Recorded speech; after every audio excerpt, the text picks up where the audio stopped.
আজকা মুই একটা না গরম গরম তাজা নিউজ দিম, তাজা তাজা।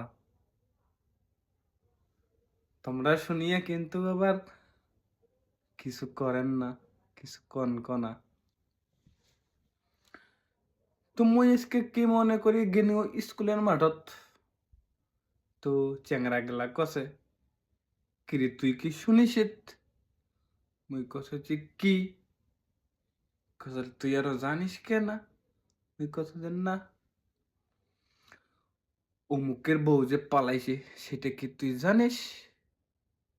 মুই কছে যে হিটা আর তুই কেমন কথা কছে? আসলে হ্যাঁ, সেটাই পালাইছে। আমার তো কথাটা শুনিয়া মাথাটা হয়ে গেল খারাপ হইয়া। উমরা আরো হিটা আরো কেমন কথা কছে। কিছুক্ষণ পর